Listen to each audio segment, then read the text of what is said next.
I'm Chef Michelle Bernstein. It's time to set your clocks ahead tonight. So today I'll show recipes for roast chicken and veggies, couscous salad with pesto, and a banana split that are so quick they'll help you get that hour back. Spring ahead with me here on SoFlo Taste. This is South Florida. It's where I live and work. I'm Chef Michelle Bernstein. South Florida is more than sun, sand, and sea. It's a lifestyle of fashion, sound, culture, and of course, food. Food with taste from all over the world. Join me as we celebrate the food of South Florida and the people who love it. Join me as we experience SoFlo Taste. Hello, I'm Chef Michelle Bernstein here at the Miami Culinary Institute on the Wolfson campus of Miami-Dade College. Welcome to SoFlo Taste.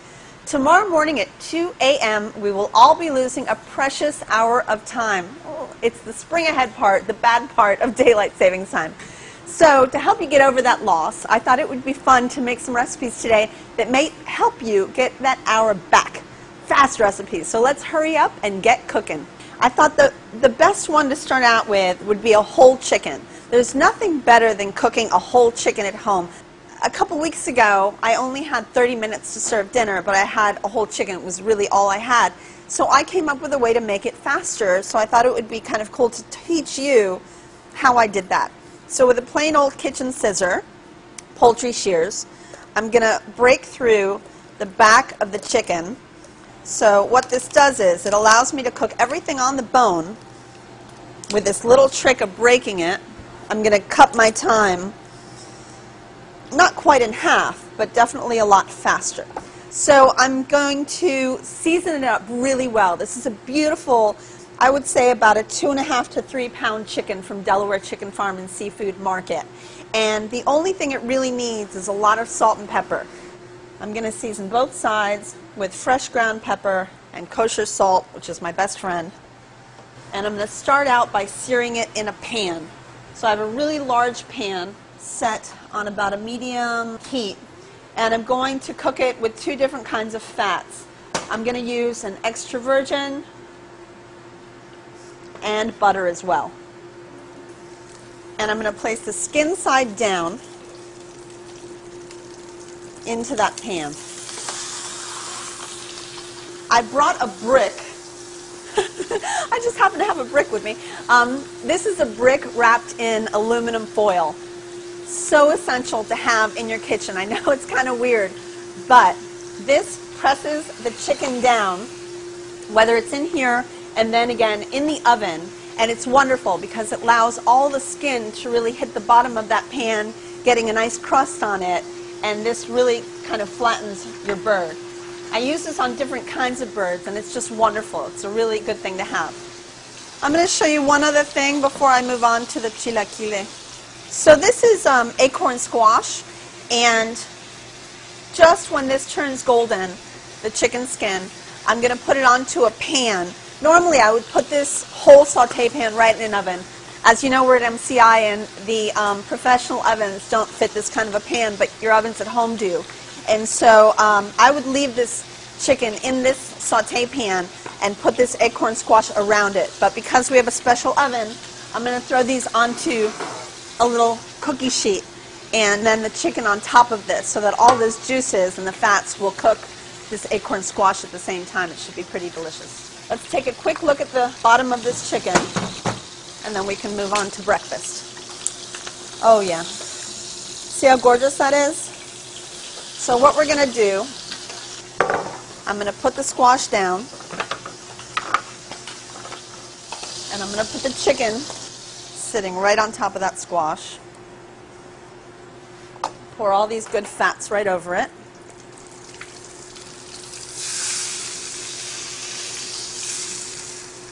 So this will go into about a 375 to 400 degree oven. Shouldn't take more than about 25 minutes, and then we can start our next dish. So the next dish I'm going to show you is actually breakfast. Chilaquiles is a delicious egg dish from Mexico, and I am going to show you how to make my quick and easy 5-minute chilaquiles. So I take my favorite type of a salsa. You take a little bit of heavy cream, and that will make it into a creamier, thicker sauce to soak up by these tortilla chips. You take your favorite tortilla chips, I put part of them in at the beginning, and then I save a few extras right at the end so that some of them are kind of soggy and creamy and delicious, and the other ones stay a bit crispy. For the toppings, which I love my toppings, I have avocado, queso fresco, a little bit of sour cream, and some fresh cilantro. So I'm going to take a little bit of oil and make a nice fried egg in there. So add a little bit of cream to your sauce and heat it on through. So add part of your tortilla chips and let them start soaking up that delicious salsa. Let's go ahead and fry our egg. So it's up to you whether you like 2 or 1 fried egg on top of your, well, actually, how much do you eat? I only eat 1 fried egg personally. My husband would eat 2. I'll make this one for him.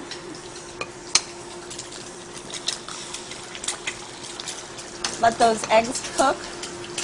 I'm going to add just a little bit of salt and pepper. Let's mix around our chips. They are soaking up the liquid beautifully. So, put the soaked tortillas down. Let's check out our eggs. So I've got David's crispy eggs right over the top. A little bit of sour cream. Take a nice ripe avocado, slice it up.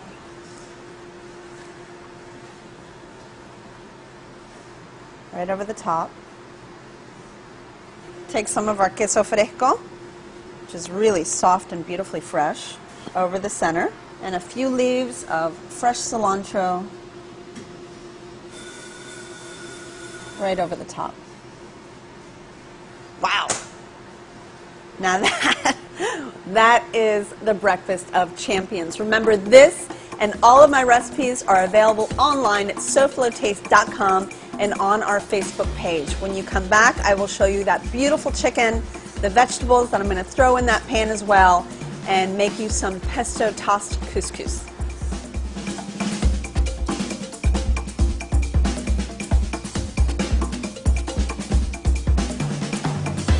SoFlo Taste will return right after this.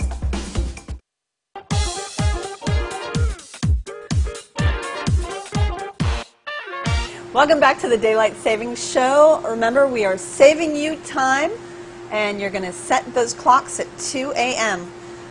Less sleep. So, our chicken's in the oven. Remember, the acorn squash is underneath that chicken. I'm going to throw a few scallions in there just on that pan, and then we'll jump into the side that we have going for it. I'm going to teach you how to make a beautiful side. It's Israeli couscous tossed with some vegetables and a pesto. The reason why you're going to save time doing it is the couscous can be made absolutely up to 3 days ahead. So I always have cooked couscous and quinoa ready in my refrigerator. So I'm going to start on the couscous first. Couscous is really quick to cook. So this is maftool. Another word is Israeli couscous, and it's a larger couscous. And this is basically pasta, so it's made out of wheat. So I put a little bit of oil down because what I like to do is toast my couscous in some oil, get it nice and toasty, get a good color on it, then add a little bit of broth to it, whether it's vegetable or chicken broth, and continue the cooking process. So you can use really whatever kind of oil you like, and you're just looking for a nice golden color. Here I have a little bit of chicken broth heating up because I am serving it with chicken. I'm going to absolutely do this with vegetable broth. It's really up to you. So while that's going, I'm going to show you how to start this pesto. Because I had a little bit of a lot of different kinds of herbs growing in my house, I decided to make a pesto with everything I had. So I do have some basil. So we've got basil leaves, which I'm just going to give this a nice little rough chop before I throw it into a food processor. Just like so. Put that in there.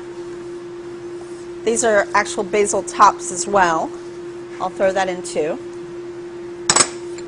I have some mint, which I'll lightly chop. Now don't forget that you're cooking couscous. You see that beautiful toasty golden color that you're getting on the couscous? That's what you're looking for. So I'm going to go ahead and add in some broth to that and then let it continue cooking. I like to have the broth nice and hot next to it so that it continues the cooking process. So I've got some basil. I've got some mint. Let's use a little bit of tarragon. I always have tarragon around because I love using it in chicken dishes and mushroom dishes. So I'm going to throw a little bit of chopped tarragon. And then we always have parsley around, right? So I'm going to add a little bit of parsley to that. I really call this my garden pesto. If you like cilantro, go ahead and add a lot. If you don't love cilantro but you have some around, just add a little bit. I've got a little bit of minced fresh garlic, which I'll add to that as well. And then I've got some lemon, and I've got some Parmesan cheese, and of course extra virgin oil. Now, the other thing I wanted y'all to know is that you can use pretty much any seed or nut that you might have around. I have pistachios and pine nuts, pumpkin seeds called pepitas, and almonds. So let's go traditional this time and use the pine nut. A couple squeezes of lemon. Now, pesto loves salt, so you want to make sure you season it up really nicely with a good amount of salt. Let's go ahead and process this.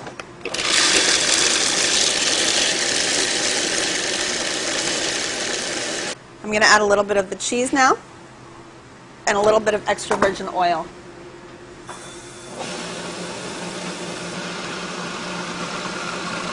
So our pesto's done.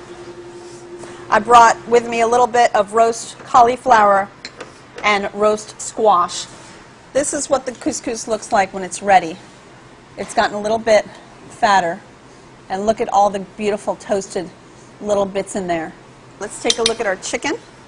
So look how gorgeous the color of that chicken is. And that was literally a 25-minute cook. So it's really nice and quick. So to present it, I'll take some of these scallions and place them over here. Take some of this squash. Now you see how beautifully this squash roasted. See how tender it is? It just kind of breaks apart, but it's golden. So it's got a really great color to it. It has all the juices from the chicken roasting over it.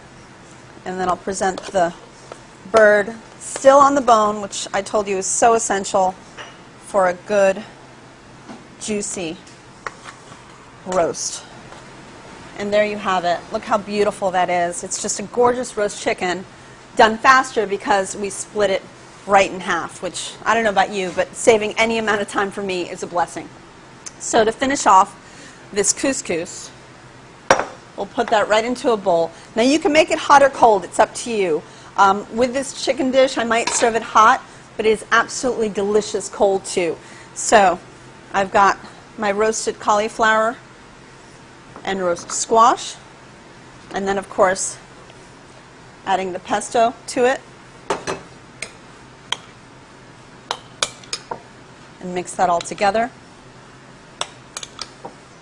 And look how creamy that is. And the reason why it's creamy is because of the starch from the couscous. So we'll put that in a little dish next to it. All this stuff, by the way, is great the next day. I love cold chicken. This chicken would be great. You can slice it into a sandwich a couple days later. And there you have it. My roast chicken with all kinds of beautiful vegetables, couscous. Life is sweet.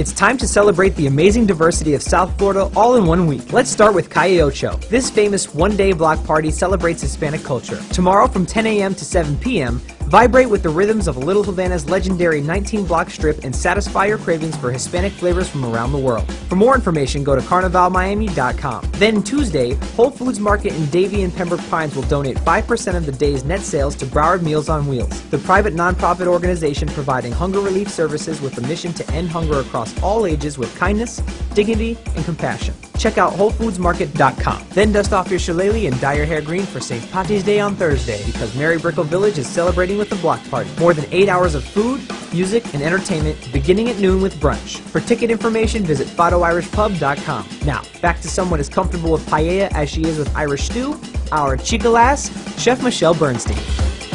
Welcome back to the Daylight Savings Show. Now, guess what?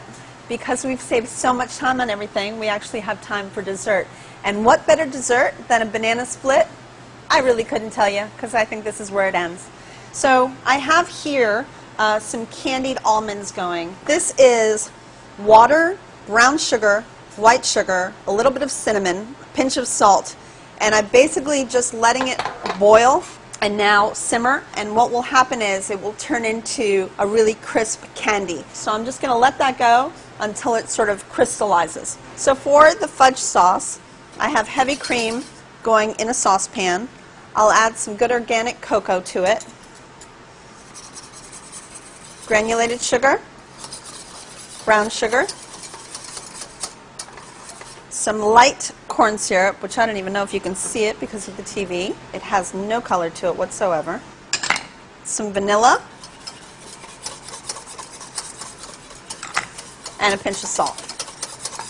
While I let all that kind of dissolve and melt, let's just keep turning and stirring these almonds until they crystallize, and they're almost there. I have here a little cookie sheet with a silk pat down below so it doesn't stick, and that'll be where we land. We're going to pour the almonds into that.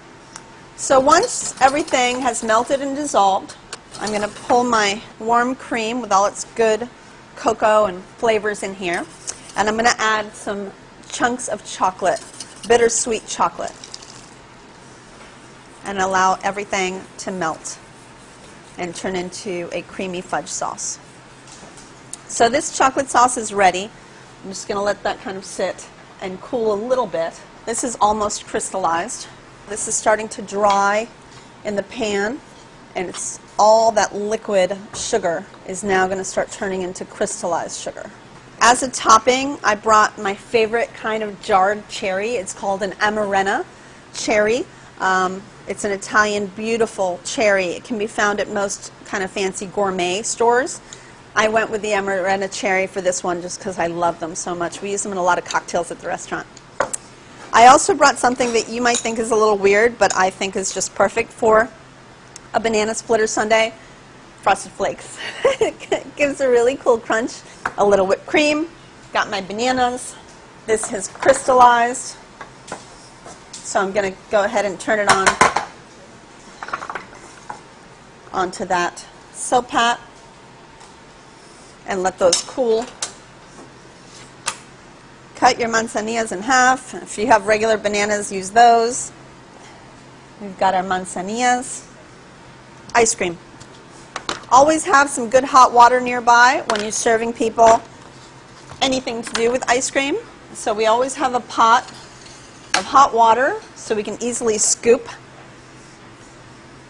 our ice cream. So we're going to start out with our olive oil and salty almond. Then our salted caramel chip. Wow. And then finally the plain old delicious vanilla bean right down there. Chocolate sauce right over the top of that. Ay, Dios mío. A little bit of whipped cream. I don't even know where at this point. It just figures I had to buy like the smallest banana split glass available, right? Frosted Flakes. A couple of cherries. And then some of these delicious candied nuts that finally are nice and crisp and candied right over the top. Remember, they have a hint of salt balancing this whole thing out. And I didn't eat the chicken, but you know what? I'm gonna eat the banana split. I'll see y'all in a minute.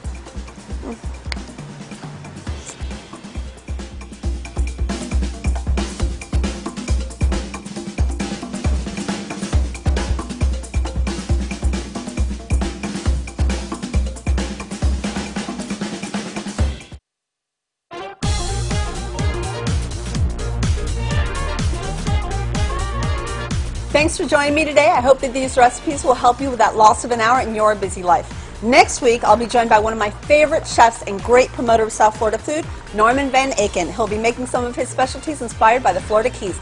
Don't miss it. Now set your alarm for 2 a.m. so you can set your clock. I'm Michelle Bernstein, and I'll see you next week here on SoFlo Taste.